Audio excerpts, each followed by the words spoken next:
because, of course, as we know, with plenty of people coming in the industry, 400,000 to 500,000 every single solitary year coming. They don't stay because we have this 90% plus turnover rate. Yeah. You know, motor carriers are turning away. They said 90% of the applicants they get. If you're turning that many people away, there's no way you have a shortage.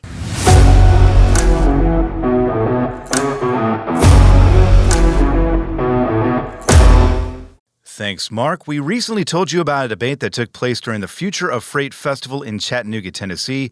The idea was to have two sides go back and forth about the driver shortage narrative. OOIDA Executive Vice President Lewie Pugh was one of those participating, and he joins us now to talk about the experience and to answer if we can finally put this issue to bed. Lewie, good to see you. Hey, it's always great to be on here. Just to be clear, you were debating the side of there not being a driver shortage. Let's make that clear off the beginning. That's clear as mud there, yeah.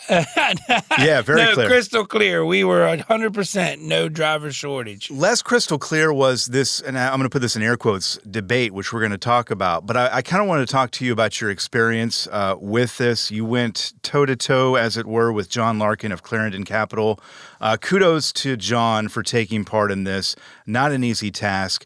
But did this debate kind of play out the way you thought it would?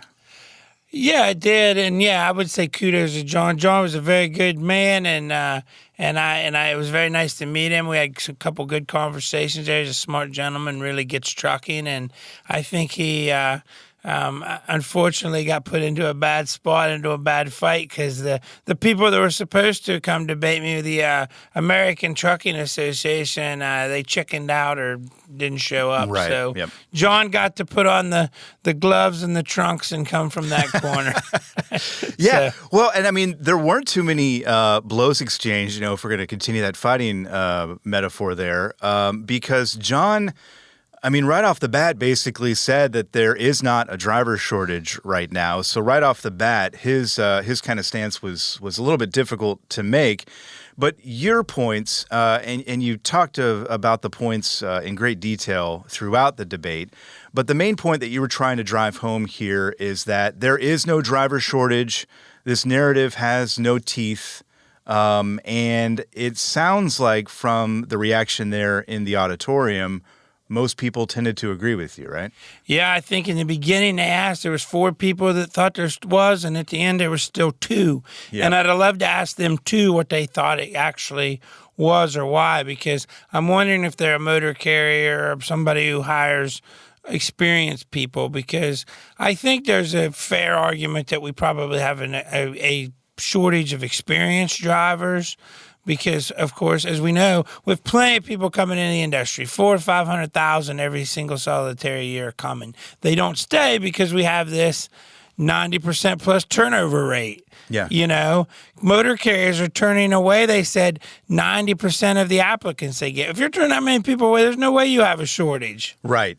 And that was something both you and John talked about in terms of what the real issue is how we're treating drivers out there with compensation, with conditions and things like that. That was my big takeaway from the conversation was, again, agreeing on it's just the conditions out there that are not great for people. Yeah, I mean, that's what happens. People get told all these things, and, I used to laugh. I remember a long, long time ago as a little kid, there used to be commercials on late-night TV. You want to make the big money, drive the big rig, see the open road, and blah, blah, blah, blah. Sure, yeah. Come to, I think it was North American Van Lines or something. They had like a training school way back in the 80s. But the thing is, they hear all this stuff, but then they come out and realize, you're gone most of the time. Your time is valued by nobody. You give away 20, 30 hours a week sitting as shippers and receivers. Then you have to give up a couple hours each evening trying to either to park early so you have a place to park, or you don't give up the time and you end up either parking in an unsafe location to sleep, or you risk a violation by driving until you find a safe place to sleep out of hours. So, yeah, there's that. Plus, they don't train you very well. Yeah. Everybody's out to get you. Like I said, I think in the debate, everything comes down to that driver. Everything gets pushed off on the driver. And this whole notion of driver shortage, that's what's behind that, to keep wages down, keep treatment of drivers down, and to push everything down on the driver. We talk about this narrative that ATA keeps pushing out there, and it's annoying, I think, is one way to kind of put this. But can we talk about the impact? I don't think we talk about the impact enough of the narrative being driven home. We hear it in, Congress during hearings. Can you just talk about the impact of this narrative being pushed on us so much? Yeah, I think the impact we can start out with look at safety numbers over the last 10 or so years or more. They continue to rise, go the wrong direction. There's more accidents, I guess, and why is that? Because of perpetuating this false narrative of driver shortage all these years. The ATA has done it, like I said, to keep wages down.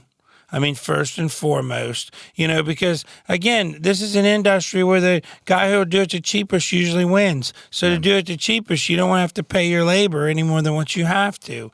So that's how we've gathered into this model. But also to pass regulation to help keep wages down and to churn and bring more people into the churn.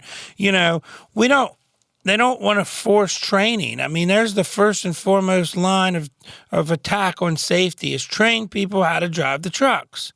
And we don't want to do that, because we got this massive shortage. So we got to get people in here as fast as we can, get them behind the wheel. Yeah. It's crazy. Yeah. And then we go with like speed limiters and, AEBs and all these other little gimmicks. So we don't have to train the driver. We'll put this stuff on the truck and then they won't have to be trained so well. It's crazy to me. I say this all the time. When they train pilots, they teach them how to fly the plane. Then the gadgets or whatever that help them be safer pilots, then they train them to use them. But they still know how to fly the plane with or without the gadgets. Right. Yeah. And that trucking's completely backwards. Yeah. That said, with this whole idea of this, driver shortage narrative, I have sensed over the past few years, it seems like the house of cards is shaking a little bit.